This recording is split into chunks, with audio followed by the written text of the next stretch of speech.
This is Chrisia, and I am here for Lightning English. And we're here with a lightning lesson on uh, it's called Want to Be More Fluent in English? Stop Studying Grammar. And I know it's counterintuitive, it's not what you expect. But first of all, thank you so much for joining me. My goal here at Lightning English is to help you to improve your English through daily practice. And I want that to be easy. I want easy daily practice to be the goal. So, in my lightning lessons, they are about 10 minutes. I try to keep it 10 minutes and under. And the whole idea is to help you to be more fluent, more accurate, and more confident when you're speaking English by practicing daily and practicing for a short time, but very guided, directed practice. So, welcome and thank you for your time.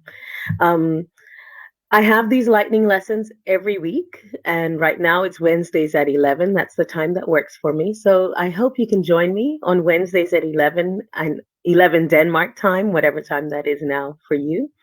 And I also post the lessons to my website, lightningenglish.com. And at the top menu, it's under lightning lessons. So after I finish this live lesson, I get the video and I post it to my website. So it's great that you're here live if you are, but it's also possible to see the replay later. So let's get going. And hello to Anna. I can see you. I'm so excited because I'm using a new platform for this. So I never know what's going to happen with the technical issues. So here we are. Okay. So I mentioned before, if you're on my mailing list, then you got an email with a little story about me when I was 11 years old. And back then, and I have a picture of me, I was so excited. I'm the big one here. That's my little sister with me. I can't really point. What am I doing? Okay, so I was 11 years old and I was in high school and I was so excited. The thing that I was most excited about was that I was going to get to learn a foreign language. I was going to be able to learn French. And I just thought this was the coolest thing ever. I went to French class and the first couple of days were fine, but then we started getting into the grammar. And I don't know if any of you know, but French grammar it's a lot. It's a lot. French pronunciation is a bit strange. Nothing is pronounced how it looks if you look at it from the point of view of an English speaker. So it took some work, and I really didn't expect that. It wasn't what I thought learning language would be. And I was really disappointed. And I realized that I hated learning grammar. I hated learning French grammar. And then in English class, I also hated learning English grammar. Grammar just wasn't my thing. And so I thought that because I couldn't learn grammar, I couldn't learn languages. Not couldn't, because I didn't want to learn grammar, I wouldn't be able to learn languages. And I thought that's why I did badly at French. I failed Latin. Latin is literally all grammar. It's just horrible. So I thought I couldn't learn languages, but then in later in life, a little later in life, in my 20s, I started learning other languages. I moved to different places and I realized that I needed these languages. And I did not learn the grammar, but I learned the languages. I learned French. I learned Turkish. I learned how to get around in Arabic and Hebrew. I learned a bit of Spanish. And then I moved to Denmark and now I speak Danish. And when people, I can make calls in Danish, I can do business in Danish. I speak Danish comfortably. It's not perfect. I'm not trying for perfection, but I can definitely learn languages. And if you're here, you've probably had some challenges learning English. And so I want to share with you some of what I learned along the way that has helped me to learn a language without having to study grammar. Now, I'm not going to say you don't have to learn grammar. Grammar is important. It's the way the language is put together. That's really important. But we'll talk about a little bit more about how you can learn it without studying it. Okay? Okay, so let's start with learning to swim. I think many of you out there know how to swim. And if you imagine a child learning to swim for the first time, do you sit them by the pool and say, okay, swimming. Here we have water. Water is a liquid and it has surface tension, and the density of water is slightly more than the density of the earth. But I mean, come on, seriously, we don't learn the theory of swimming so we can learn to swim. That doesn't make any sense. What we do is we get in the water and we try it out. And that's the important thing.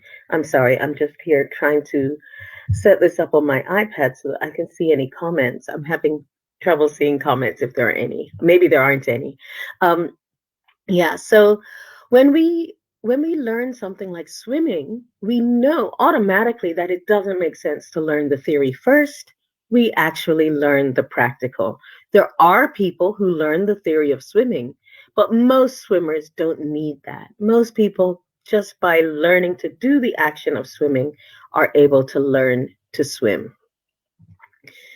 I think we can say the same goes for reading and learning language in general. When you learn a language for the first time, your first language, your parents don't sit there with a grammar book saying, "Okay, we're going to start with the present simple."